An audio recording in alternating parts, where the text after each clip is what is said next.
Bharti Hindi पाठमाला Cordova की कक्षा 4 की आपकी हिंदी की बुक है। चलिए, इसमें हमने पाठ पढ़ा था, पाठ 7 परीक्षा, है ना, जो पृष्ठ क्रमांक 46 में है।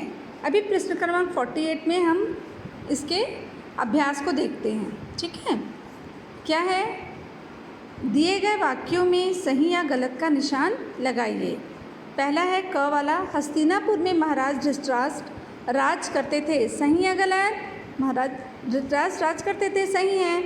अर्जुन को पाठ याद नहीं हुआ। आपने पाठ पढ़ा है क्या? अर्जुन को पाठ याद नहीं हुआ था क्या? सही है या गलत? गलत, क्योंकि अर्जुन ने तो पाठ सुना दिया था, युधिष्ठिर को पाठ याद नहीं हुआ था। चलिए आगे बढ़ते हैं। अब आते हैं पेज नंबर 49 पे। ठीक है, इसमें क्या दिया है बेटा? दिए गए प्रश्नों के उत्तर कुछ शब्दों में लिखिए। क वाला, धृतराष्ट्र के कितने पुत्र थे? कितने पुत्र थे?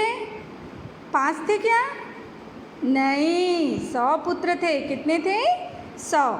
ख वाला, पांडवों और कौरवों में सबसे बड़े भाई कौन थे? पांडवों और कौरवों में सबसे बड़े भाई कौन थे? हाँ, युधिष्ठिर थे। चलिए, गुरु द्रोणाचार्य द्वारा पढ़ाए गए पाठ को कितने अच्छे से समझा? किसने समझा भाई? युधिष्ठिर ने, है ना। ठीक है, चलिए अब नीचे आओ, भाषा की दुनिया में। ठीक है, इसमें हम पहला वाला देखते हैं। विद्यालय में पढ़ने वाला विद्यार्थी। यहाँ अनेक शब्दों के लिए एक शब्द का प्रयोग किया जाता है ना। आप दिए गए अनेक शब्दों के लिए एक शब्द छांटकर यहाँ लिखिए। यहाँ पे आंसर भी दिया बेटा, ज्येष्ठ, क्रोधी, सत्यवादी, राजकुमार, शिक्षक। चलिए, राजा का बेटा क्या होता है? राजकुमार, सही बात है ना। सबसे बड़ा पुत्र क्या, कौन कहलाता है? ज्येष्ठ। कौन कहलाता है? ज्येष्ठ। शिक्षा देने वाला कौन होता है बेटा? शिक्षक, है ना। चलिए, क्रोध करने वाला क्रोधी, और सत्य बोलने वाला सत्यवादी। चलिए अब नेक्स्ट पेज में आते हैं, पेज नंबर 50। चलिए, पाठ के आधार पर दिए गए विशेषण शब्दों की सहायता से खाली स्थान भरिए। यहाँ पे विशेषण शब्द दिए, जैसे 100, बड़े, दूसरे, पूरा, प्राचीन, है ना बेटा।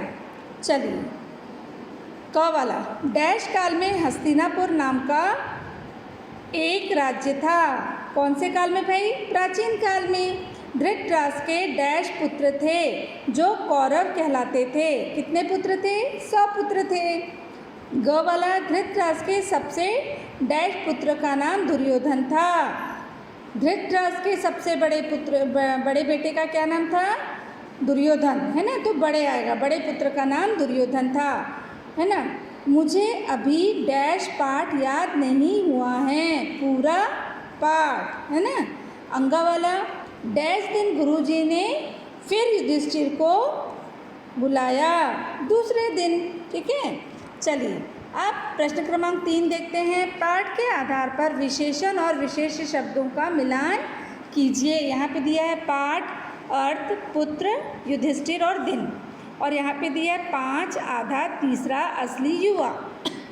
5 पुत्र, ठीक है, आधा पाठ, तीसरा दिन, असली अर्थ, और युवा युधिष्ठिर। बेटा इसको आप अपने बुक में बहुत अच्छे से करेंगे, neat and clean hand writing में। ओके।